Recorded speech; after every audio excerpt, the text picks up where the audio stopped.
Hello, welcome to the Maximum Power Up channel. I'm Paul.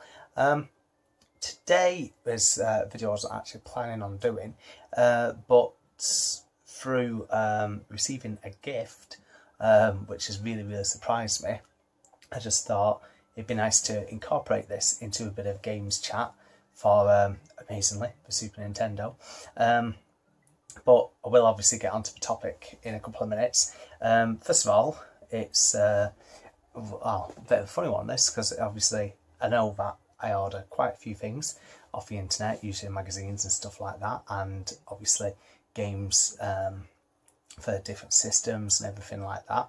Anyway, at work today I had a message off my wife saying, oh, a parcel's come in your name, and I was like, honestly, I've not ordered anything, you know, nothing at all, you know, double checking eBay bar to making sure that everything's come, you know, like no messages saying we're sending it again, or, you know, did you get the item sent, whatever.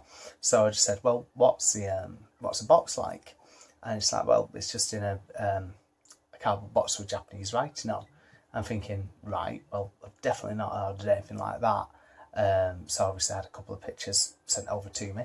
I'm not going to show up close because obviously it's got address details.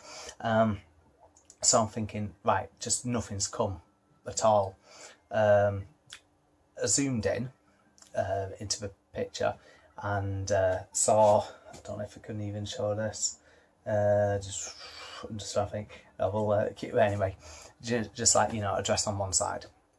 And then when zoomed in, I saw a name I recognised, who'd obviously sent this parcel over to me, IGDS Mark Lamborn, which obviously mentioned quite a lot of times on these videos, because we always chat about magazines or whatever, and he comments on a lot of our videos.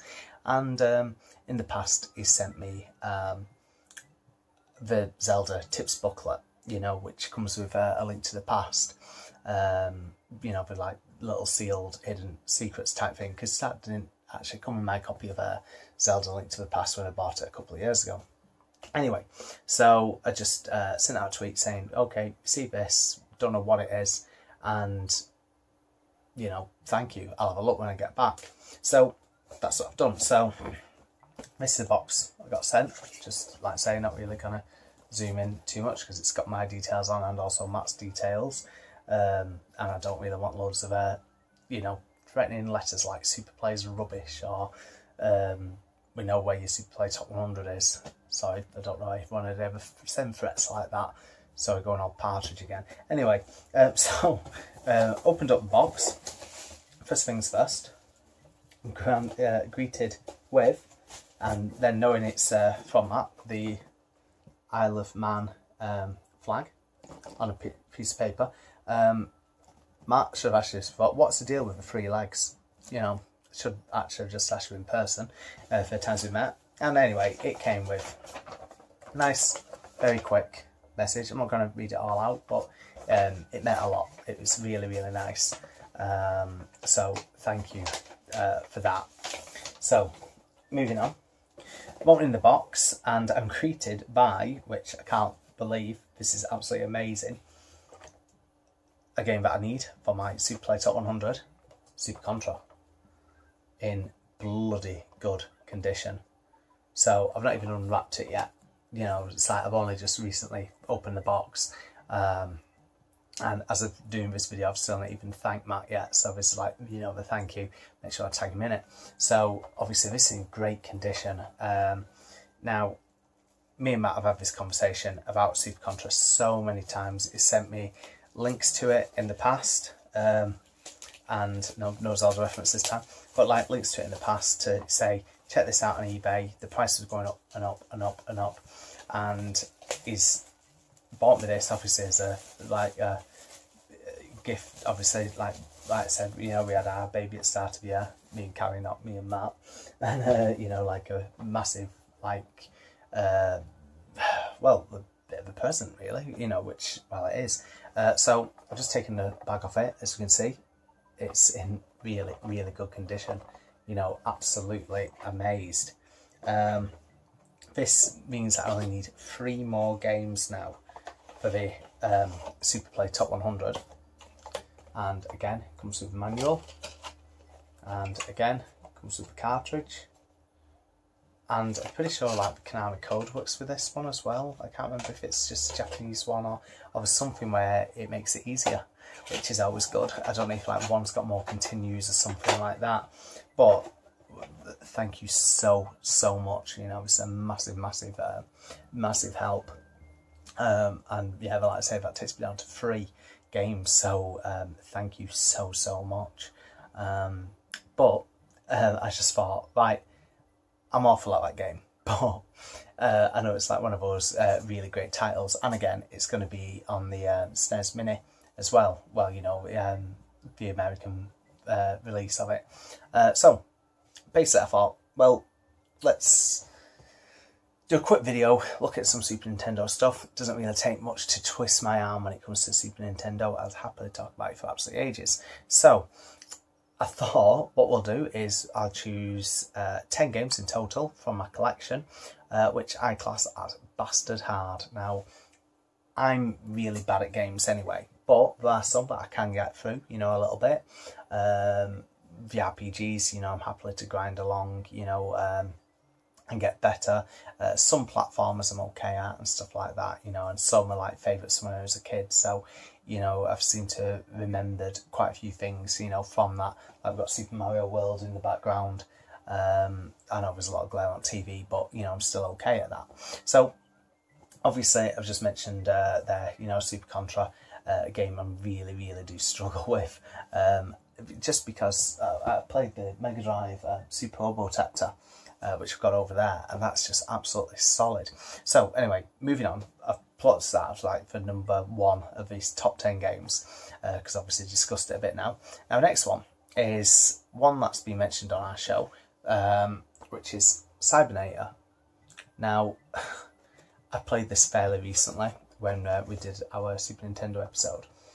Great game, just really bad at it.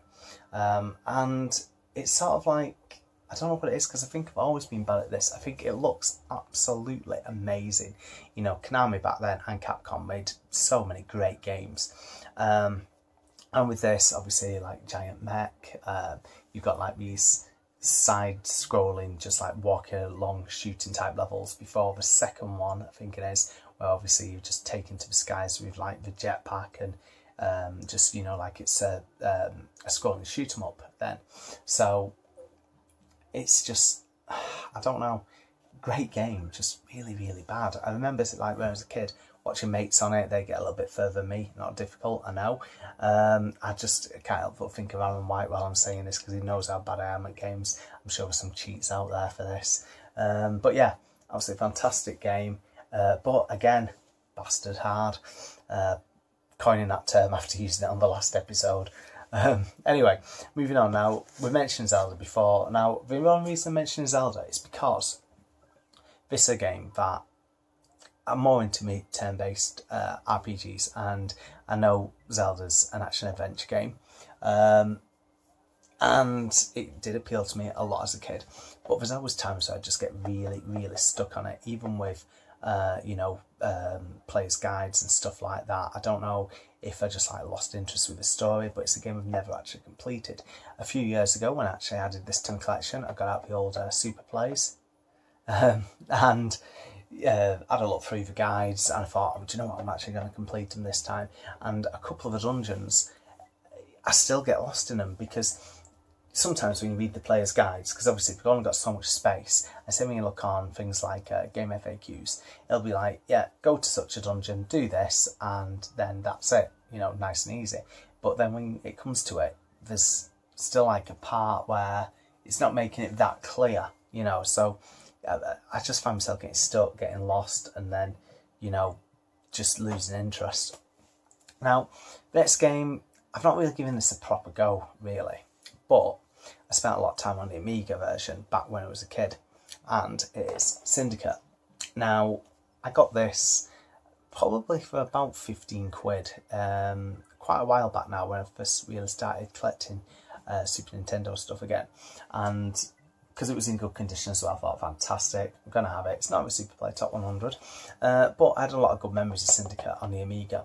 Now, the console versions are a lot more kiddified, as can be seen. I don't know if you'll make it out, but just like very cartoony, the characters. Obviously being on a Nintendo console, they wanted to tone down the violence, because that's one thing Syndicate was known for, you know, a bit more of an adult strategy type game.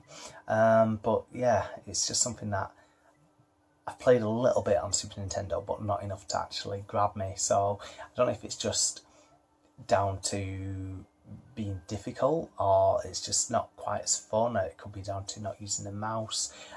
So, you know, there's a couple of different reasons there, but when I've tried to play it, I just find it so, well, difficult, but more from the controls type aspect. Anyway, moving on. So game number 5, yeah, we're going to go for, it's an obvious one, but I could have put any single one of the trilogy in there. It's Super Star Wars. Again, I think of this was one of the first Super Nintendo games that I rebought a few years ago. Paid about £4 for this on NTSC, which at the time was a great price. I think it's probably about 2012, back when Super Nintendo games used to just be able to get a few bargains about a year on. That's when they started shooting up. Now with this, I've got nothing but bad memories, because I don't think I've ever got off like that 3rd level. Again, it's just that annoying, frustrating, especially like jumping up that bloody sandcrawler level, because it's that sort of, if you mistime a jump, you're going all the way back down to the bottom more often than not, and it's just, it's so difficult. When we were doing the Games Master magazine episode at the start of this year, I found myself re-watching all the Games Master TV shows just to see like which of the guests I was interviewing for the show had appeared on it, you know, like A. Price and you know, Jim Douglas and stuff. Now, a few people had obviously contacted Games Master asking for cheats, and it was always just like little hidden rooms, you know, a few extra lives and stuff like that. Super Star Wars, I think, is a game I've probably not even had it in my machine since, you know, rebuying stuff. Same with things like Empire Strikes Back and Return of the Jedi. I know we always got good reviews, you know. I think one of them, I can't remember which one, probably had like low 80s in a couple of reviews, but still not that bad. So moving on, we are going to go for, it's another Konami game. It is Sparkster. Now this is something that I had on cart only last year. Yeah, about a year ago I upgraded this to boxed from Lee at Southern Retro Games. It does cost quite a bit, because this isn't in amazing condition. As you can see, it was like 90 quid, you know, which it will cost you more nowadays, a year on. I think it's with Sparkster. I played Rocket Knight Adventures on the Mega Drive, absolutely loved it. I've tried to play Sparkster a bit recently, and it's one of those where I think it gets quite difficult quite quickly, you know. I can get through a few levels of it and stuff. I don't know if it's just a case of hand and eye coordination's just terrible, you know, like if I'm playing things like shoot 'em ups, I'm just never quick enough, like my brain's always just a few steps, you know, behind to, you know, react to things. And again, like, you know, on some like scrolling shooters like that, well, shoot 'em up type platformer, you know, 1 minute you can have baddies coming from the bad guys coming from the left, next minute you've got to flip round, taking them out from the right. I was playing a game at Play Manchester, Play Blackpool, called Death Smiles on Xbox 360. I'd never played that before. I was speaking to Sean Holly, and says how good it is, and I got through a few levels of that, and that was one of those where, you know, you're shooting at guys coming from one side, then you got to flip round and shoot from everyone coming behind you.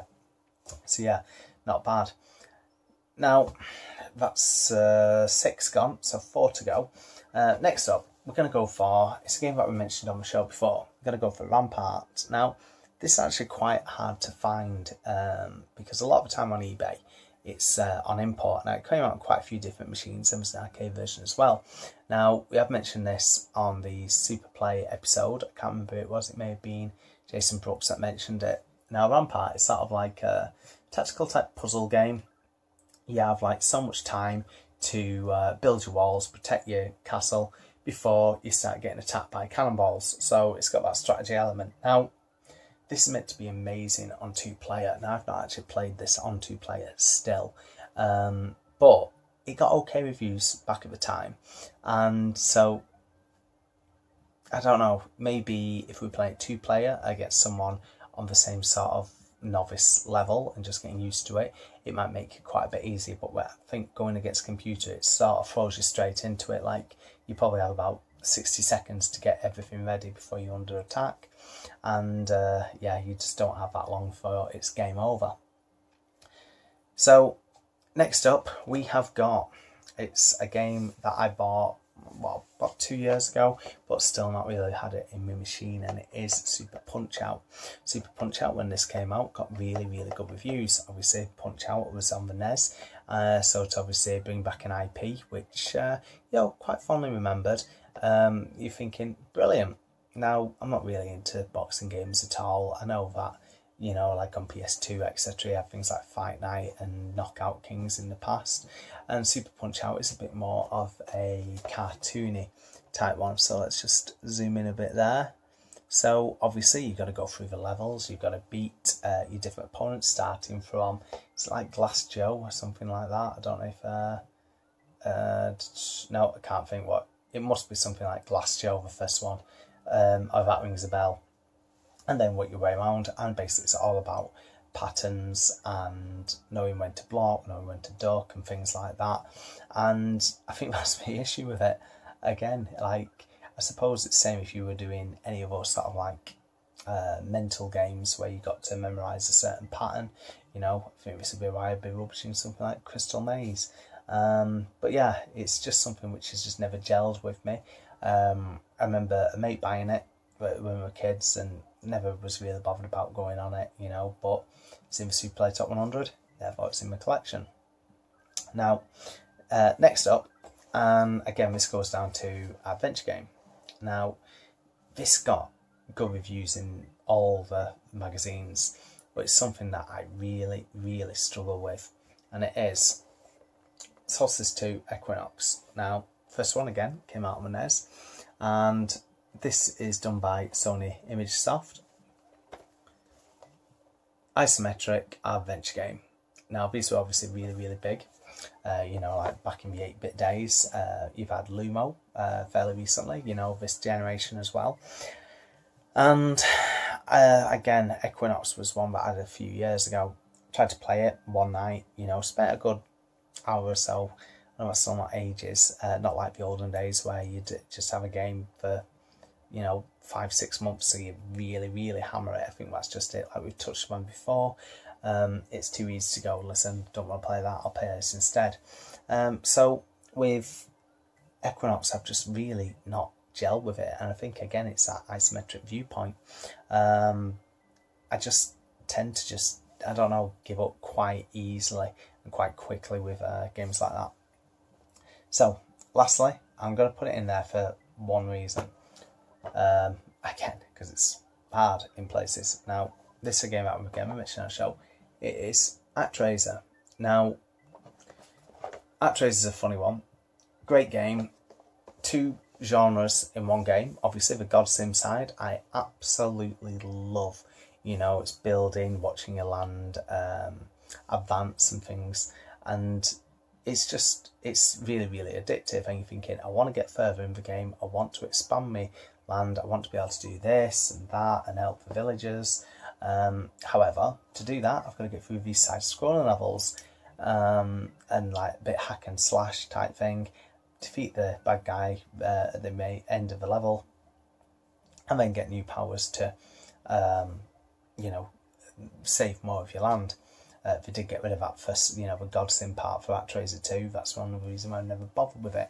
However, with the first ActRaiser, great on that side. Second part, you know, with the walking along and trying to batter everything, levels, I think I struggle to get to the 3rd level, you know, so there's only so far I can get in the part I enjoy, you know. Maybe if you were playing something like that, 2-player, I'll do the God Sim part, someone else does all the hack and slash, maybe. Anyway, that is 10 games from a collection, which I do find quite difficult. for different reasons. I'm sure that some people will be going, honest to God, if you've got about 115 games in your collection, you will find every single one difficult, but there are a few that I have actually got through and completed. Yay.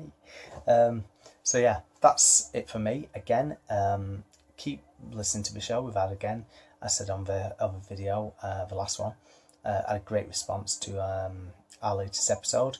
Currently, we've got another one that's already lined up, the Super Nintendo Part 2. That was done, God, a while back now. But obviously we had all the top 50 stuff going on and, you know, yada, yada, yada. So yeah, that will be out soon. And then we've got a couple of things lined up as well. So hopefully now back to 2 episodes a month. Hopefully we'll get the second one out this month. If not, we'll start it from August. Alright, thanks for downloading, guys. Thanks for watching videos. And again, massive, massive, massive thank you to Matt Lamborn for this. Thank you. Cheers, guys. See you soon.